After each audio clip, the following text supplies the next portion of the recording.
Well, first off, I was reading about the coach from Campbell earlier, and I probably should have did it when they first came in the league, when I got to meet them down in Florida for the league meetings. But I was reading about him and realized he was at Richmond with Chris Mooney, and I was at Vanderbilt with Kevin Stallings, and we were a 3 seed and they were a 14 seed, and they beat us bad. Zan was young. I was probably crying. Zan was crying. We got pictures, okay? And I didn't realize that he was on that staff. And then I asked him before the game. He was like, yeah, you were on that staff at Vanderbilt? I'm like, yo, small world. And he's been the coach there 11 years. And after we had Justin Robinson, he had a 5'7" point guard that was scoring, leading the country in scoring. So we probably mirrored some of the things that we've dealt with as head coaches. And he seems to be a super nice guy. He's an excellent coach. And that team, you know, it's like the Princetons and the Ivy League schools and the Patriot League schools, how he coaches. They keep great spacing. They don't run anything that's tricky. They just run their stuff, and it puts you in decision-making almost every pass, every screen. And they do a good job of taking advantage of your closeouts. So credit to them to slow the game down, how they slowed us down, but then being able to score enough to really outplay us for a lot of it. And then you keep believing, because the game's never over until the horn sounds. And he knows that's how the way I see it, and I probably don't say it enough to my team. But we kept believing that there was still a chance. And when you believe like that, incredible things can happen.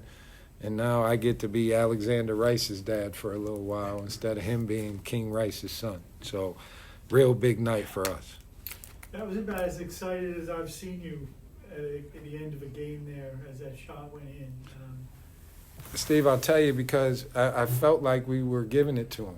You know, we finally started playing and got a lead, and then they just kept making free throws down the stretch. So that's bad defense on us. Something's happening that all of a sudden they got the lead and they didn't make any baskets. It was all from the free throw line. And then their main man hits the LeBron. You know, now we're down 2. And, so I would have been like that if anybody made it, but we didn't have any timeouts. I drew something up to play before that we were going to do. And now I'm looking out there. I'm like, Zan, switch with Jakari, and you just get the ball and go. And then he misses. And, we do practice. That's the one thing I will say. We practice half-court shots every shoot-around. And today we made 3 of them. Okay, we made 3 of them, and then he made this one tonight. So we'll say that we practiced those. Speaking of practice, I mean, how many times as a kid are you just in the gym by yourself, in your head, 3, 2, 1, throwing up shots like that? I mean, ever since I've been here, to be honest, in this exact gym. So I think that helped me out a little bit for sure. And again, what is your mindset on that last play? You say you practiced it. You're trying to get the ball at kind of full speed there? Yeah, at first I was trying to just get it on the right side, like a quick little one on, like in the corner of the court, and I was just going to spin off and take it on the other side. But he did a good job kind of jumping in front of me.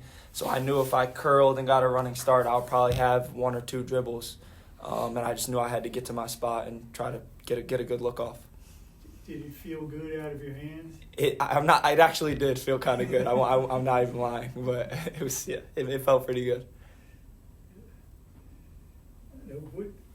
What can a win like this do for a team? I mean, you guys have been very good at home, but you've had some dramatic wins at home. No, and Steve, this is the time of the season, and I'm a coach that pulls my guys, pushes my guys, whatever it is. I'm there, ready. And I told them yesterday, actually. Guys, I should not have to pull the ship right now. I should not be the one that's dragging y'all to do this. I should be the one that puts in the plan, and then y'all take it from me. And y'all run this thing down the last almost 2.5 weeks. That's what we have, is 2.5 weeks. We do have great leadership of the older guys. But we still have a lot of young guys that, young on the court, young age, that this is their first time through.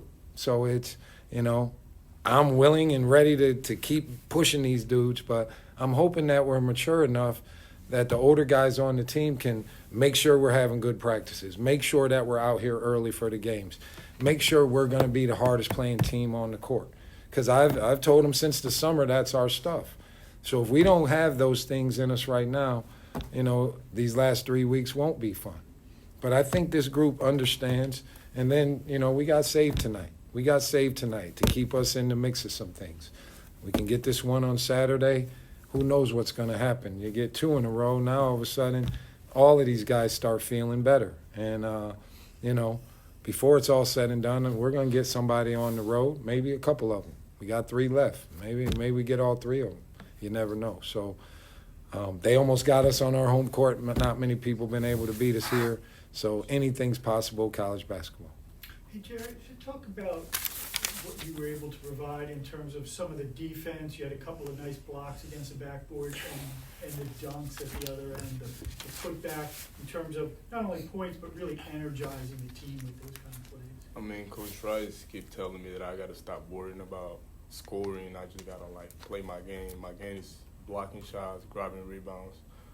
Yeah, bring energy every day. So that's what I got to, start doing more, and I'll probably score way more, See, Jared's so talented, and he can do so many things.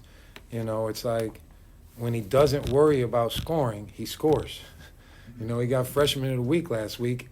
All he was caring about, I got more blocks than Amari. Like when I walked in the locker room, I had more blocks than him. How they talking about him, coach? And when he just loses himself in the game, all of his skills come out. He hits jumpers, he makes threes, he's going to block a couple, he runs the floor, he gets dunks. And, we're going to need him to be a guy who scores the ball sometimes. And in his career here, he's going to be a go-to guy to score the ball here. But right now, I want him focusing on all the other things and not scoring, and that's when he scores the most. So, and he trusts me.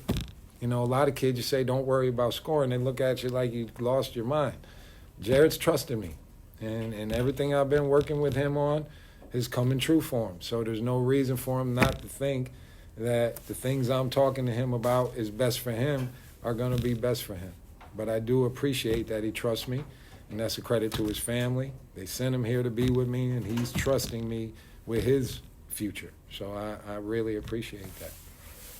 And it seemed like a couple of the runs were really started with defense. At the end of the first half, I think Jakari going to the floor started that one. Jaden Doyle had a couple of big defensive plays. Talk about those guys and kind of those contributions maybe that don't show up in the... No, and Jaden's a kid, it's hard because he plays behind Jack Collins. But Jaden can really guard. But Jaden's been scoring the ball so crazy in practice, nobody can guard him right now. And, his family's here, his grandparents, his aunt, a lot of people here. For him, and it just was cool to see him get a chance to be out there guarding. And that's what he did first. Then he got a tip in. Then he lost his mind for a minute on his step back, but he makes it every day in practice. So I'm like, Jaden, not right now, but you got to deal with that. Jakari's been great. And then same thing. Jakari dives on the ball, gets one. Then we go on the break, and the easy play is right there. And now we want to do some other stuff, and it's just kids. I used to get so mad about those things, but they're kids. He's made a great play. He wants to go finish it off, and I'm just trying to get everybody to make the right play. Whatever it is, if it's score, score. If it's pass to the other guy, pass to the other guy. But someone else who made big plays in this game is Boog Robinson. When we went small in the first half, he got those steals. It's just a blind flash. Like, no one's screening for the big man to come up and catch it, and we kept letting him catch it. Boog got in there and didn't let him catch it. That sparked Jakari being able to dive, Jared getting some blocks. So that was a key thing from him also.